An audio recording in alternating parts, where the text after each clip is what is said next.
Well, what's up, everybody? Hi.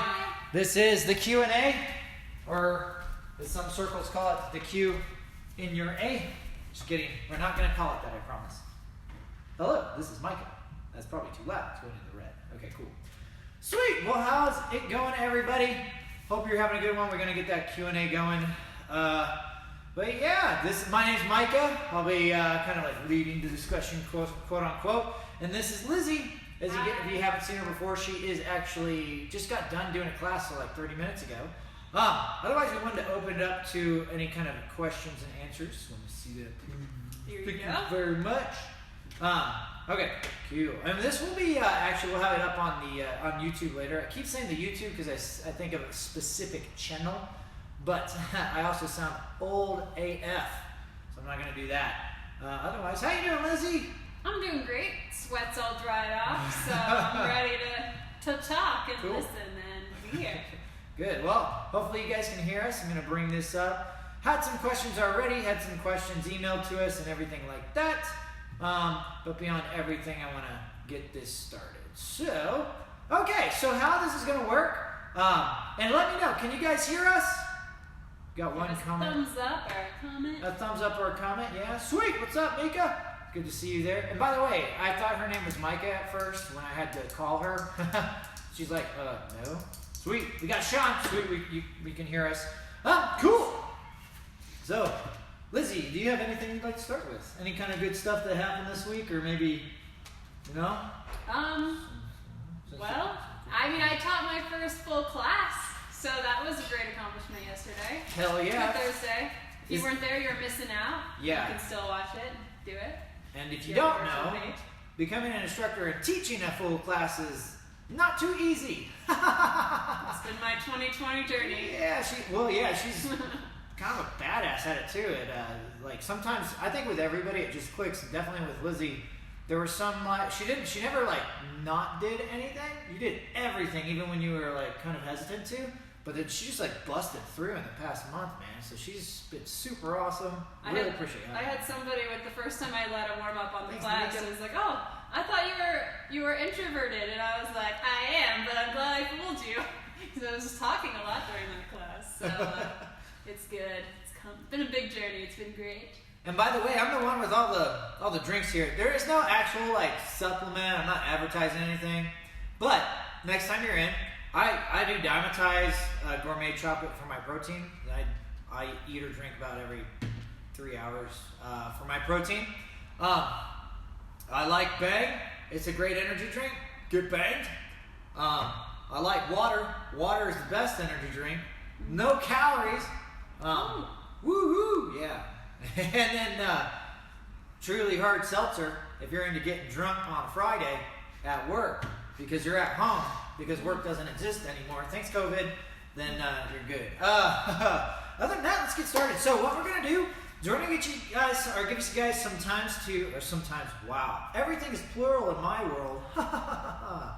So we're going to give you guys some time to think about some questions, and what we'll do is we'll kind of go over a subject, and every Q&A, this will happen every Friday at 3:30, every Q&A will be comprised of that subject, giving you guys time to come up with answers, or come up with questions that we'll answer afterwards, and then we go over that kind of your questions, answer your questions, anything that comes up, we come up with that, and then after that we'll end it off with a nice philosophical end to either nutrition, fitness, or just life in general. Philosophical.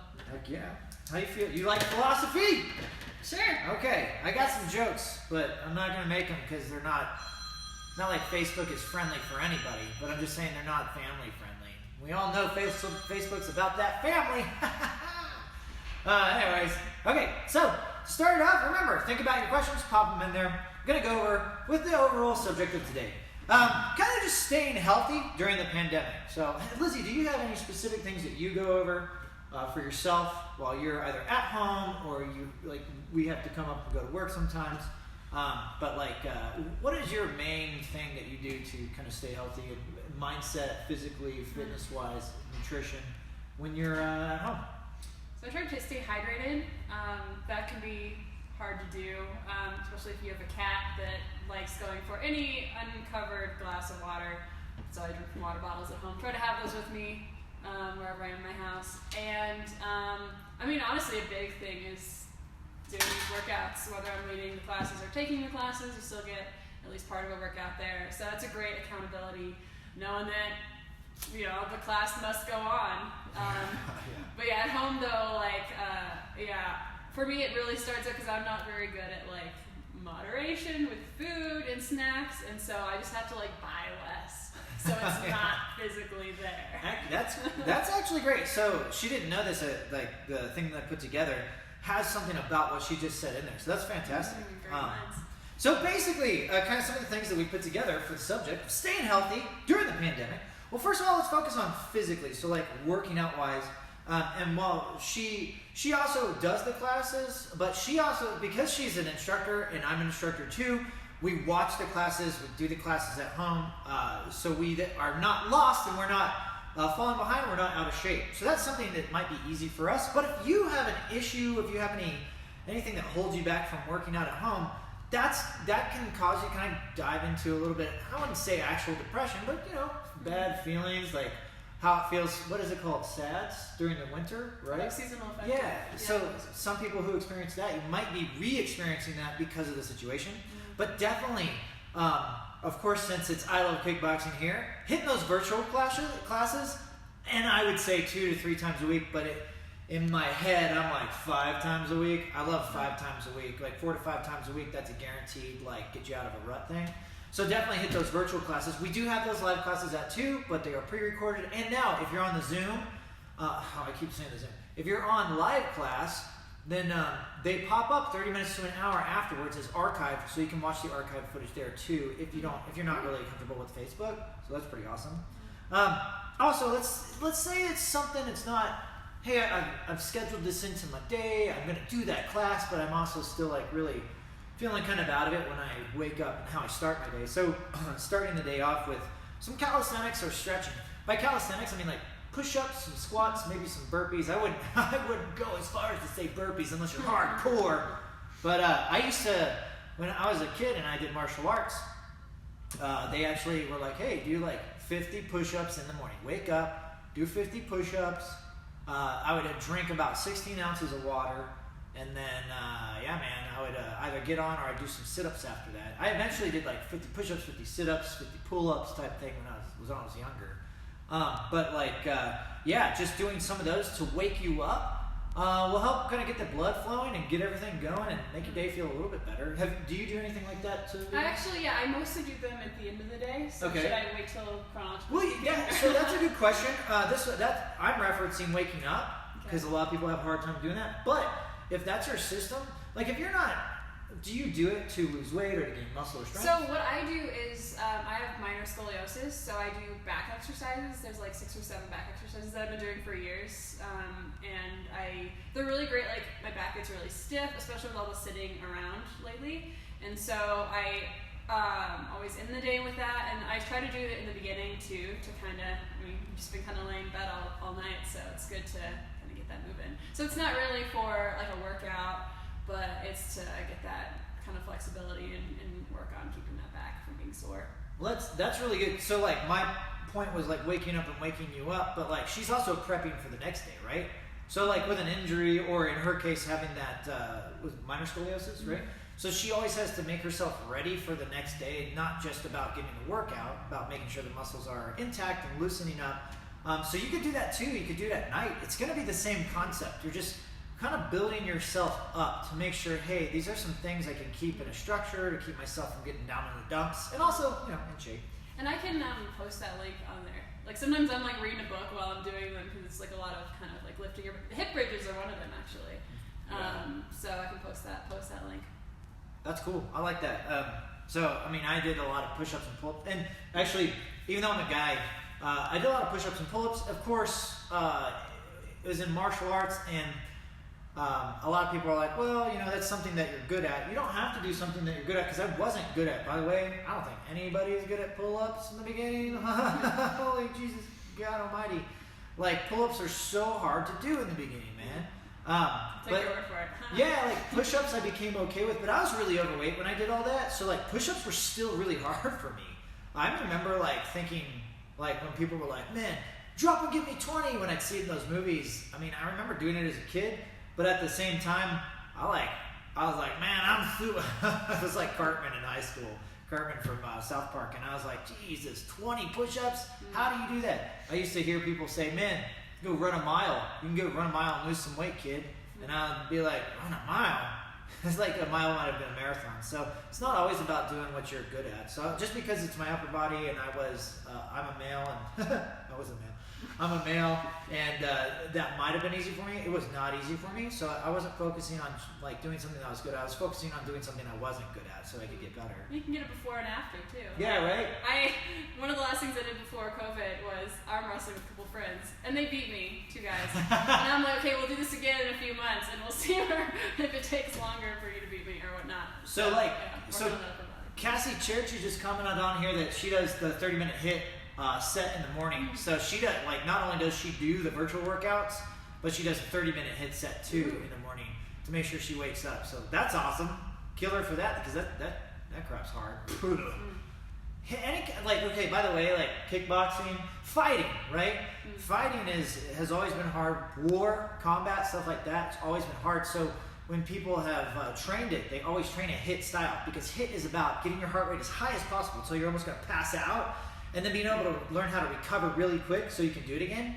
And that's exactly how a fight is watched. So anytime you do kickboxing, especially here, it is definitely a hit workout.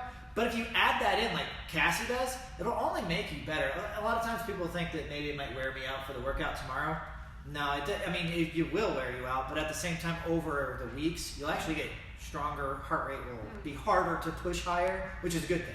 Okay. Yeah. Those days when we did 2 classes a day, it was really hard at first, and it stayed hard, but it got like more doable. Yeah, right.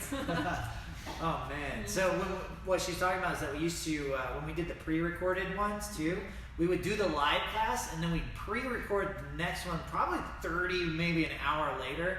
So you're doing you're only waiting an hour before you do another full class. It was pretty intense. That's why you'd see us do some modifications on that side. Yeah. We even had to talk about it, because I was like, oh man, we're like moving slower and stuff in the pre-recorded. Like even whenever I would do like a live class and then a pre-recorded class and lead it, you could tell I was more tired in it. So, but you do get better at it over time. So just because it makes you more tired then doesn't mean you'll be tired for the rest of the time. So, but let's move on to nutrition. So like with nutrition, what you can focus on here, well basically like nutrition, if you have problems, especially right now, I would say, what is your struggle, right? So what are you working on? What is your problem when you're at home and you're stuck there, right? So you have like 3 basics. I'll go over the first one, right? It's I eat too much junk food. So you have too many snacks in your house, and by junk food I do mean like little snack cakes, Twinkies, or like ice cream. Yeah, I got a sweet tooth. Yeah, dude. And with each one of these, by the way, I put them together with ways that are for people who aren't used to adjusting their diet or their nutrition, and then I put them together for ways that are for people that are comfortable adjusting their diet or nutrition or fitness. Okay, so nutrition yeah, right. So one way that can help you if you're not comfortable doing this is kind of like your first step into your fitness journey, is to get rid of all the junk food and replace it with good nutritional basics or nutritious basics. And what I mean by that is like taking the potato chips or taking the Twinkies, taking the ice cream, and replacing it with not like kale, okay? Dude, like kale is great for vitamins and minerals, but you also need protein and stuff like that. Because say you eat a lot of junk food like that, and then you take it all away. Well, you have no calories, but you're also not getting the same amount of macronutrients that you might have been when you were eating that. So take protein, for example. Say that, like you eat 12 Twinkies, and each Twinkie has like 2 grams of protein. Well, that's 24 grams of protein you'll actually be missing out on. Now, it's good because you'll be missing out on all the fat and the sugar that overloads that, but at the same time, you're still missing 24 grams of protein in your diet. And if you're working out, that can matter. That can make you feel like crap. And my sister, Jennifer Google, was saying chips are the thing. So my suggestion to that would you can do like beef jerky or something like that, because it's protein, low calorie. The more lean the protein is, the more low calorie it is, right? Replace I don't know, some people do like the veggie chips, but that still has a lot of calories and it's still kind of high in like fat if you're not wanting that. I do what? Baby steps. Baby steps. Do you do anything to replace snacks with that? I have. It's hit or miss sometimes. Right Okay. now, it's more in the miss. So maybe I should not. Oh no! No! Okay, just kidding. But now the harder side, right? So if you're already in place with that and you're running, say you were doing well before and now the confines of the quarantine hit and you're having trouble with it, right? So something you can do is to only eat snacks after you work out. So if you're somebody who has the snacks in your house, doesn't want to get rid of them, but you are good at controlling your fitness and your scheduling and things like that. Moderation. Yeah, moderation. If you're comfortable with that, then you can actually just only eat those snacks after you've already worked out for the day. So that way you've got the calorie burn in there, and there is a reason for your body to use the sugar that it might be taking in, right? So like if you just eat sugar, it'll turn into fat later if you're not working out. But if you eat sugar and you're working out, your body's like, okay, well I can use some of this as energy, and it will process protein, everything like that, in the muscle or organ tissue or bone tissue as it needs to. So that's the a little bit more difficult transition. It's about knowing yourself, right? Yeah, this is exactly what it's about. Moving on to the next one. Say I eat too much at one time, right? So each time I have a meal, it's a fucking huge meal, right? So one of the things for that, the easiest way to do that, if you're not comfortable governing your nutrition, number one, minimize that plate size, right? So if the plate starts out here, start doing it at a smaller plate size, right? Not like nothing, all right? You want to eat. You want to make sure you're not eating too little to where you feel hungry, but cut off about 25% of that. So a fourth of the meal that you normally had, you'd eat 3/4 of that old meal. More leftovers.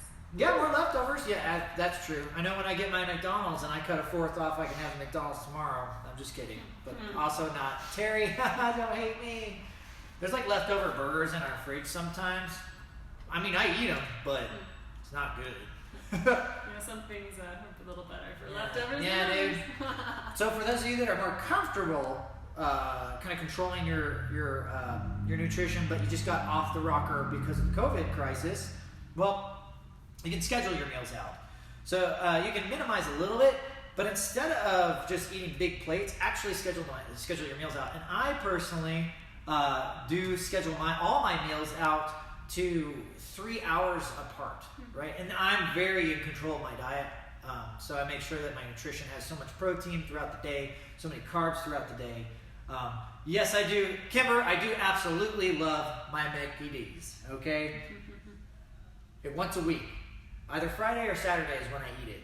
And but it also acts as a giant laxative because of how healthy I eat throughout the rest of the week. So be careful when you do that, okay? Just saying. Lizzie's like, I went off the program now. Okay. But yeah, so schedule your meals out. I like to do 3 hours, but if you're only eating 3 meals, like 3 to 4 hours, and then you're good, okay? Give yourself enough time to let the body digest. Give yourself enough time to let the body feel as if it's satiated, and you'll stop eating like to where you're full, and you'll start eating to where you're just satiated. You're like, hey, I could eat more, but I don't really need to. You'll start making those decisions a little bit easier. But that again, because of that time frame, that's if you're comfortable scheduling it out, right? So yeah. Now the last one is I don't eat enough or correctly, right? Here's the thing. So a lot of people do this, and a lot of people are still like, I saw your Kimber, but they are over fat, which means like that term skinny fat, and I mean I don't really care about terms like fat or skinny or anything like that, but I know that like it can be harmful to some people when they hear that. It like bothers them a lot. So don't take it like that. Take it somebody who is on a percentage basis, not where they should be, even though they look thin, they're not actually that healthy, because their body just isn't I don't want to say composed, but it's the composition is not the same as somebody who's fit and healthy, somebody who's working out, taking control of themselves and eating protein, things like that. So I don't eat enough, or I don't eat correctly. So one thing you can do, if you're not comfortable adjusting your diet, you add some protein in. So I always say a protein shake or a protein bar or some lean protein. I always suggest for anybody who's gone through the 6-week challenge with me or anything like that, going through that, I always suggest cold cuts, like cold cut meats, like getting the turkey or the chicken or whatever, because it's just straight protein. Yeah, it's real quick and easy to get, so that's really important. No cooking needed. But yeah, so that's a good way to do it. And you can add that into your diet. When I mean add that in, I mean add it in anywhere. Because if you don't eat enough, you need more calories, and you need healthy calories, right? And it will make you feel better. If you don't eat correctly, you're adding it in, and that means you're eating more correctly because you're adding in straight lean protein, which will just help your body recover more from anything, from illnesses, from injury, from just working out and recovering. I will say that one thing that's helped me eat better is like doing these workouts, because eating like crap and then doing a workout, you feel a lot worse. So that's a great motivator to like not feel as bad on the mat. Yeah, so Aurelia, I like that because, and I'm liking, lots of water. Yeah, my sister said lots of water. Yeah, lots of water. If you ever feel like, hey, I'm eating too much and I need to not eat crap, drink a bottle of water instead, like an 80-ounce bottle of water, and you should be good. I'm just kidding, like 8 ounces of water, okay? And you should be good. If not, drink a little bit more, and if not, drink more than that. I'm just kidding, but just like keep it at 8 ounces, see how you feel, and then you'll know if you're really hungry, right? But besides that, so that protein and things that she's talking about, if you're comfortable managing your nutrition a little bit better, and again, the COVID has gotten you off balance, boom, check this out. So add a protein shake or snack in when you're least hungry. This is something that I learned because like when I did like judo and everything, and like I was an athlete and I did Muay Thai. There's just times a day, like I'm not a breakfast eater. And when you're training like 8 hours a day, when you're doing the Olympic sets, when you're doing like professional athlete shit, sorry about that, you cannot afford to not eat. And that, you can have a protein shake for a snack, Jen, by the way. You actually absolutely can, especially if you're not eating correctly. Back to the subject, but that was a good question. So when you're working out that hard, if you skip calories, you won't recover for the next day. If you skip calories again, you're only burning that many more calories, then you will be burnt out the day after that. And if you can't train, you can't win, right? You have to be able to train to win. So you need to be able to manage your nutrition effectively. And guess what? Nobody starts out good. Everybody starts out screwing it up, okay? When people start out in nutrition for like when they start their pro debuts or they're going into the Olympics and stuff, they basically look like drug users who are coming off of a bend, okay? And it's pretty crazy. Or they're just in rehab, first day in rehab. Yeah, they're going nuts. They're wanting that stuff. So nutrition is not easy for anyone. But with this, I'm not a breakfast eater, so what I do is I try to get in as much lean protein as I can at the beginning of the day, and then by the end of the day, I know that I'm going to be hungry, and I don't have to think about it as much, so it's not stressing me out like crazy when I do that. But what do you do? Breakfast-wise? Well, just for now that you've transitioned from like not working out so much, because you worked out before, but now as a trainer, you're just like, you're nonstop. So tell me like what your transition was from before you were a trainer to now that you have to eat a lot better so you feel good when you're here. I try to, because we have our early afternoon classes. I have been sleeping in a lot, but I want to make sure I like give myself enough time between, there's like a sweet spot of when you have your breakfast or your lunch before you work out. And I try to get that protein in the morning. And so that's been something I'm trying to add in, because I often skip breakfast, and I think I am more of a breakfast person. I just don't give myself enough time for breakfast. So it's like giving yourself enough time, or if you know you're going to be short on time, like grabbing that protein bar, something that's really quick that you can have on the way. So breakfast I think has been the biggest change there. And I do find that after the workout is when I have like a snack, which good to have that validation, because I didn't know that was a good time to kind of kind of have that better than other times at least. No, that's really good. And it's good for her to say that because I rarely get validation. Only for tickets. Okay? Or parking. Whatever. Okay? We're good. Right, Sean? He's like, get off of me. No, yeah. But yeah, that is a good point. A lot, and sometimes, and it's good to ask one of us, trainers. And by the way, sometimes I want to say this because it's like really important. But just because you don't have a formal education in like nutrition, or you don't have a long background in athletics or anything, doesn't mean you don't have knowledge. It doesn't mean you don't have experience. So if somebody asks you a question, it just pops out, and you're like, yeah, I answered it, and you did, and you answered it, and that helped them. That's good. So always feel free to help out your friend. Never feel like, hey, I can't talk about it, because especially if you guys have had any kind of like huge changes, like I lost 100 pounds, or I lost like 6% body fat in 6 weeks for the 6-week challenge, okay? That's a huge goal that is achieved. So feel free to talk to your friends about it. Unless, of course, it is with cocaine. If you do it with cocaine, don't tell them. But heroin's okay. Heroin's okay. I don't, it's relaxing, so why not? And I'm just kidding about that, guys. Otherwise, we got a question from Jamie. Jamie says, what's the difference between not eating breakfast and fasting? So when you're not eating breakfast, oh man, I had a really dark joke, so I'm not going to go there.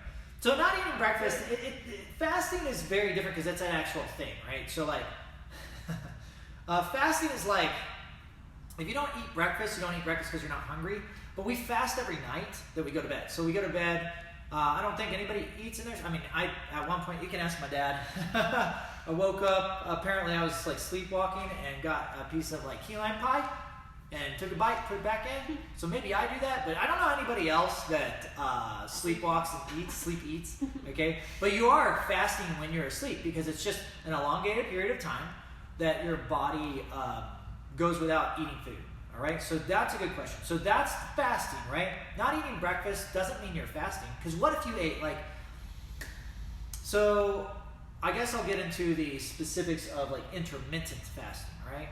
So when they're talking about intermittent fasting, it's like a 12 to, well, I'd say a 10 to 16 hour time frame for which you are not eating, right?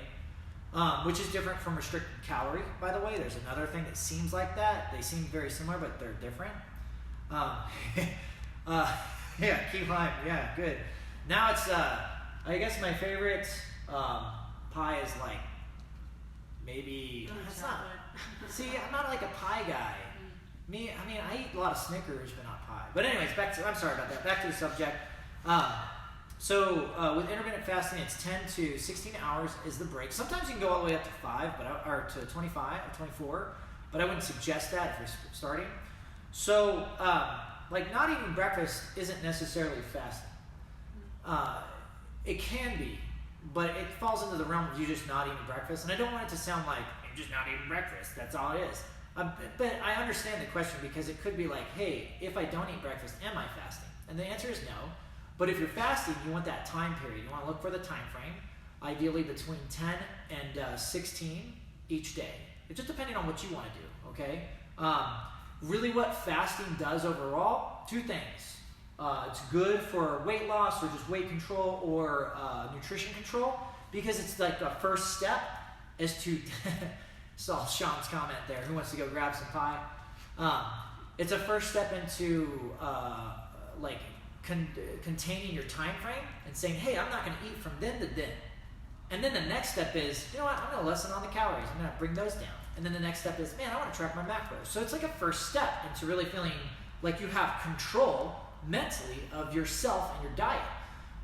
The second thing it does is it allows your body to process all the crap that you might have eaten, and even like the non-crap, because imagine like if you're eating every 4 hours, every 6 hours literally, right? So your body has to process a lot of food. And this is a very like philosophical way to think about your body, but it's an easy way to transition it to how the science works with this. So if you're eating every like 4 to 6 hours, your body's constantly intaking food, and there's never any rest, right? So if there's never any rest on the food intake, it's always concentrating on that. However, if one of those goes away and now you go 12 hours without eating, like on the 6 hour time frame, your body has time to relax. Oh, I'm not eating. I can concentrate on other stuff. And then you start improving like healing and regeneration. No, Doctor. Well, yeah. You start improving healing and things like that. So, but yeah, and fasting. Well, okay, that's kind of funny. So Kimber said, really, if you quit eating early, like 5 p.m. and then eat at 10 a.m., it's basically fasting, and she's absolutely right. By the way, that's absolutely right. Okay. You said anything about sharing. That's good. But yeah. So that's a kind of an answer to that. The overall answer to your question is, just because you're eating breakfast doesn't mean you're fasting. But if you want to fast, I would do like at least a 10-hour time frame between when you ate last and when you eat in the morning. Other than that, we've been answering questions. Regeneration. We've been answering questions pretty often, so you guys took that time and really shared with that. That's awesome. So now, do you have anything you want to share real quick? No, this is great information for me. Cool. As someone who finds it a little easier to she's get like, a good workout routine than a good nutrition, I'm like, yep, logging it away for when I go home and I'm surrounded by things that are not healthy. Well, that's fantastic. So I opened this up. It's the Bang Energy. So I'm going to take a drink and get banged. Here we go. I tried to do the sips that would pick up on the mic. Pick up on the mic. Okay. Exciting We got a mic stuff. here. So you guys can't hear it, but I've been farting up a storm back here. But you'll hear it. You'll hear it on the YouTube. Just kidding. Other than that, to end this up, right? So we went about 30 minutes, but I want to end it off with some philosophical stuff to guys just help you out. Now this is a question I listen. What is a book or a podcast or maybe both that you really like and listen to right now? Like anything? Yeah, anything that you would want. You would say, hey, I talk about this to other people because I think it helps and I think it's cool. Putting me on the spot here. I mean, you don't have to. One I like is Harry Potter and the Sacred Text. It's kind of nerdy, but if you like Harry Potter, and it's like applying like religious spiritual practices, but like in to a secular text, and like being thoughtful, like reading a chapter through a theme of like forgiveness, and just like being more thoughtful with engaging in the books you read and the things you do in your life. So I always find that a kind of a nice way to sort of end the day as I'm doing some chores, and the hosts are really fun. So it's not your usual podcast, but it's one of my favorites. That's cool. Yeah. That's very cool. So one of my favorites is I read the book Extreme Ownership by Jocko Willink. I love Jocko Willink, and if you get a chance to listen to a podcast, it's good. I actually like audiobooks. I like books. My fiance makes fun of me because I've been she reads books and she doesn't like audio, but I love audio and I listen to it in the car and everything because I'm on all the time. So like I'm listening to audio all the time. But my podcast is the Jocko Willink podcast. Jocko Willink is awesome. And Aurelia, she's digging the Harry Potter too. Yeah. Thank you, Kimber. I figured you would be a Jocko person. Hell yeah. I'm sure about the Harry Potter. Well, you guys, if you want to check those out, feel free. They're really good. Of course, I listen to Joe Rogan too. Joe Rogan's just funny, fun all the time, having a good time. So I have to say with Harry Potter, they're like the Denver Public Library is letting you check out that without any wait list, the first book. So the audiobook. There is a price tag. You get COVID when you come in. I'm just kidding. You don't. Okay. It's all digital, so don't listen to him. Well, and the perfect thing about this situation is that like nobody back here has to laugh at my jokes, and I'm already used to nobody laughing at my jokes, so just keep going. Yeah. Anyways, okay. So here's the deal. But yeah, so Jocko Podcast is good, and I like this. So a good question to end the day off, to end the week off, to maybe end your month off, right? Is how to effectively reduce fear in your life. Because I'll say that again, how to effectively reduce fear in your life. I really like that because I think fear is the main motivator for everybody right now, but everybody in general. And I still do it today. I didn't get a sign hung up because I'm afraid of heights. But get over it, you know? Like, come on, right? I mean, it's not that easy, but at the same time, that's what I need to tell myself to get through stuff like that. So, but it's not everybody's like me, or maybe, I don't know if you talk to yourself like that, but not everybody's like that and comfortable talking to themselves like that. So how do we mitigate this? How do we help this out and control it? Oh, okay. How do we help this out and control it? Well, number one, look at like what makes us most afraid, right? I think there is a question. Oh, there's a question? Yeah. A little higher? A little. Is it my sister? Where is it? A lot of comments there. Yeah, a ton of comments. This is good.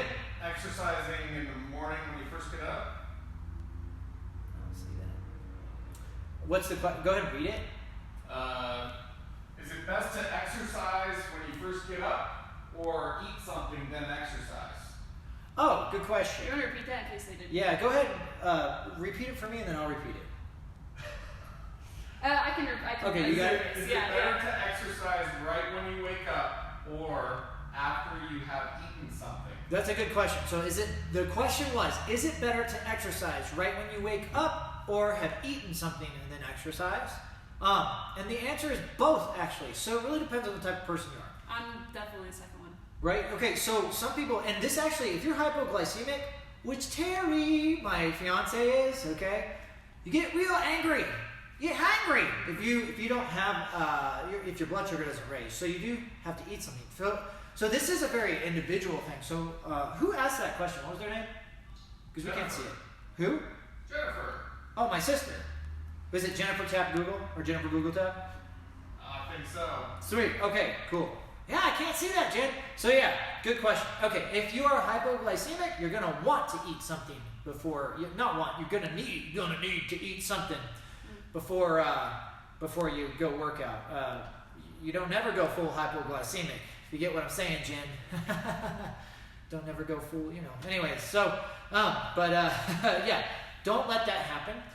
If you're comfortable, so like kind of what she's referring to, what other people might see as is like fasted cardio or fasted working out. I'm very comfortable fasted working out, and that's my favorite thing. And the reason is because when I run every morning, but when I run hard. And you can ask, like, if you see my fiance ever, or like the trainers run with me, and the trainers know how hard I run. My sister knows how hard I run. I will, if I had a chance, even if I don't have anything in my stomach, I'll probably dry heave because I push myself so hard. I do sprints in my run. I do everything. If you're running that hard, I generally suggest, or pushing that hard with your first workout, probably just some water and go. Maybe like something sugary to eat, but nothing too bad. But for most people, like the hypoglycemia thing can come into play. But also, if you're very uncomfortable or you don't have the energy, go ahead and have a protein bar. I really wouldn't suggest a protein shake because since it's liquid, it can come back up. Doesn't mean that will happen, but it can. So I've done it. Jen, you can tell her how long I've done that for. I've done fasted cardio since I was like 17, and I went hard. Yeah, Jamie says, "How do you not pass out?" Yeah, just I'm so asking that same Jamie, question because I can't just get up and go. Jamie asks, "How do you not pass out?" And if you ever get, my sister is Jennifer Tap Google, and if you ever get a chance to ask her, you can get to know her a little bit and know that I've been doing this since I was 17, and so like waking up and running is not something that I suggest for everybody. Waking up and working out without food is not something I suggest for everybody, but you can do it. But my suggestion would be that if you do feel you need to eat something, eat something. Definitely. Let your body be the guide for that. Okay? But yeah. Okay. Yeah, see, she says I've done that forever. So, my sister, I forget you guys can't see this. But anyways, okay, moving back to the fear thing. So what are we most afraid of? Well, number one, not knowing or the unknown, right? So not knowing means that we're more afraid. We become afraid of something because we do not know it. The truth can be said for the second one. They're really kind of, they work together. They're pretty much the same thing, except one has more physical aspects. So not knowing can be the mental aspect of what happens with it. The next one is not doing or not experiencing. And that can be the actual physical action, like, hey, not knowing can be like, I don't know what'll happen, or I don't know about this person, I don't know about this thing, right? But not experiencing, not doing is like, I don't know if I do this, if I'll do so-and-so. So these things motivate fear, or it creates fear and it motivates us to react out of fear, right? So how can you start to avoid this? Well, easy. Well, let's say this: simple, not easy. There we go. Because everything easy in theory. Yeah, easy in theory, but not really. So I always say simple, not easy, right? So number one, how do I get over not knowing or the unknown? Become knowledgeable. Look into it, right? How do I avoid not doing or not experiencing? Well, become experienced.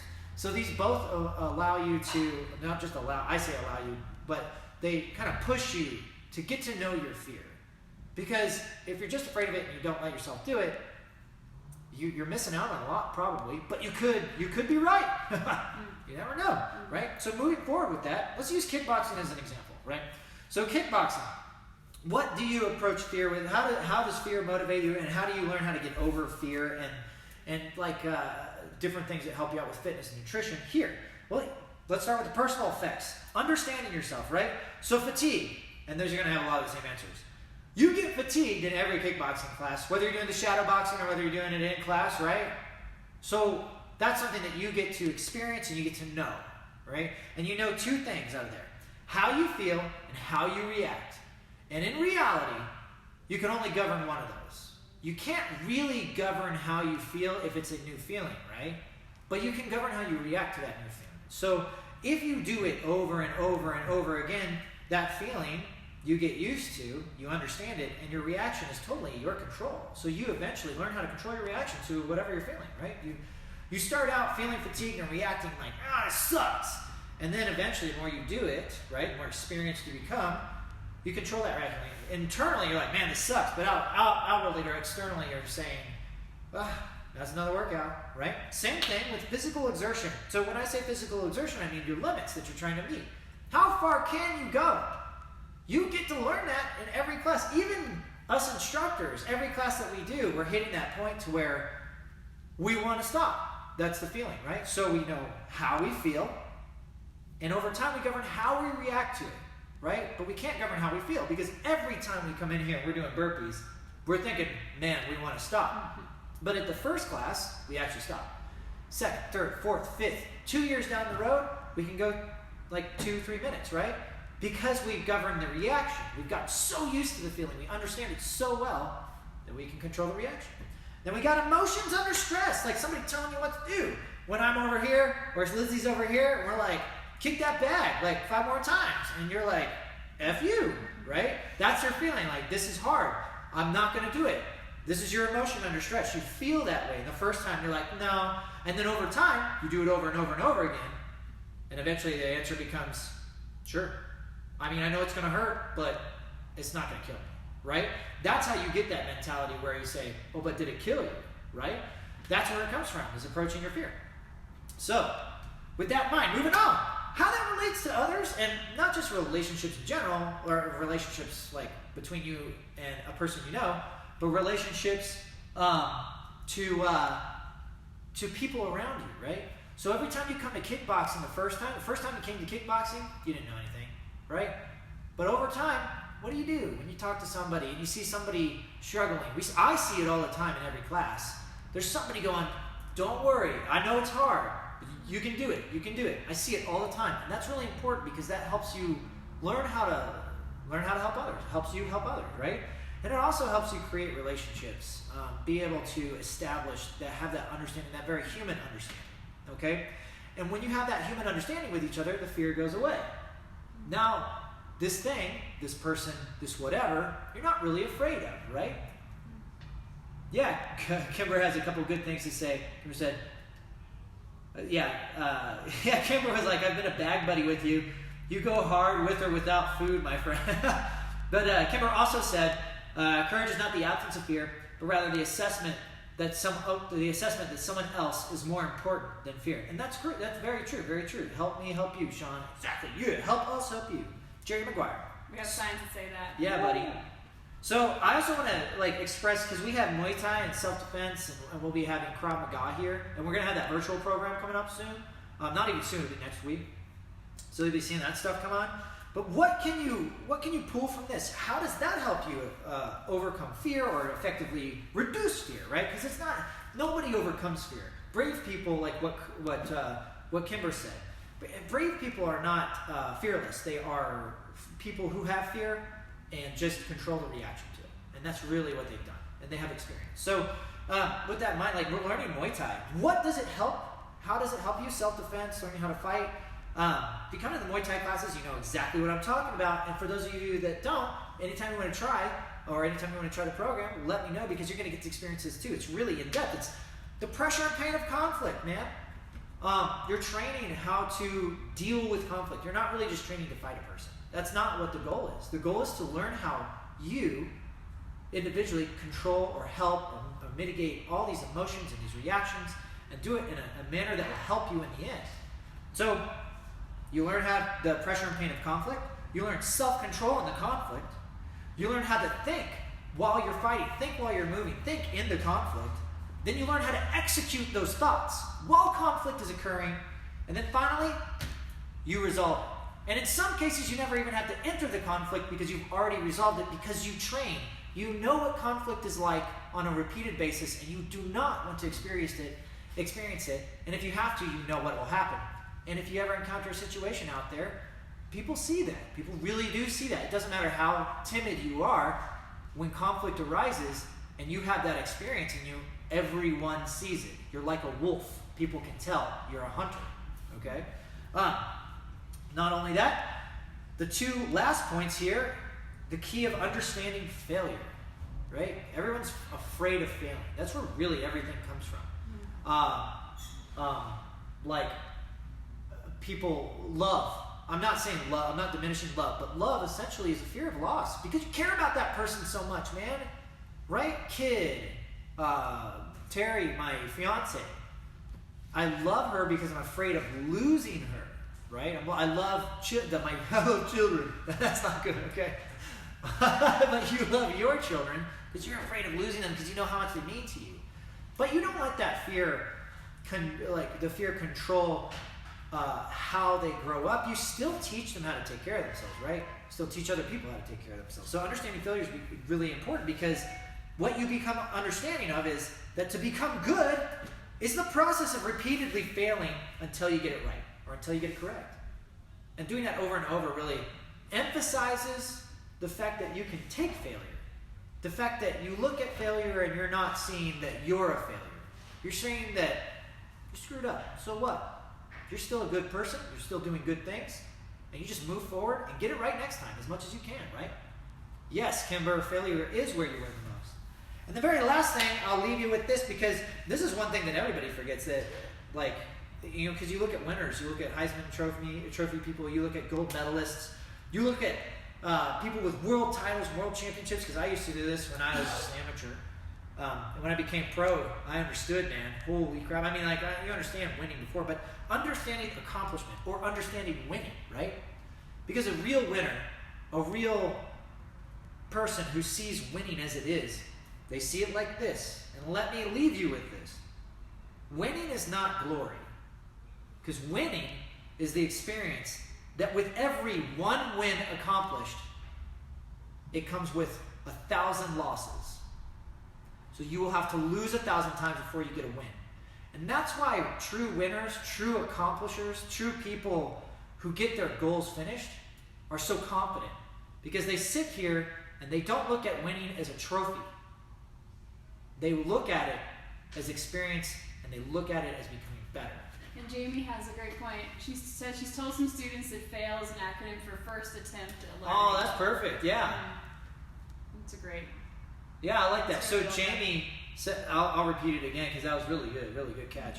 Jamie said she's told some students, she's a teacher, that FAIL, F-A-I-L, is an acronym for first attempt at learning. And I like that. It's true. Or wait, first attempt in learning. I see that, in, not at. So first attempt in learning, F-A-I-L. I like that. Okay? But yeah, I wanted to leave you guys with that. One last left piece. The winning is the experience that every one win is accomplished by 1,000 losses or accompanied by. Remember that if you're a winner, everybody just sees the win part. But if you're a winner, you also see every time you failed, and you're more proud of those than you are that win. Okay? Do you have anything you want to add? I'm just thinking of when I've done training for races and I've been running in the snow and it's really hard, but then once I finish, I'm really cold and really wet, and I'm like, you know what? Now I know that I can deal with different weather circumstances. Like, I don't want to run in the snow, but when you know you can, after having kind of suffered through it once, it really builds your endurance, builds that kind of confidence. So Mental endurance is where it all lasts, everybody. That's where your goals are made. If you're interested in any 6-week challenges, anything like that, let us know. If you're interested in personal training sessions, we can do it via Zoom right now. Let us know. Email us. And every Friday at 3:30, we got the Q&A going. So please email us at ilkbdenver@gmail.com your questions. And of course, you can always ask questions on the commentary here. This will be put up on our YouTube channel, and we will post the YouTube once it gets uploaded. It'll probably be like Monday when I get that uploaded. But yeah, otherwise, I'm Micah with I Love Kickboxing Denver. And I'm Lizzie with I Love Kickboxing Denver. We'll see you guys later, okay? Hope you have a good one. I'll go ahead and turn it off now. Run up there. See you guys later, okay? Bye. Take care.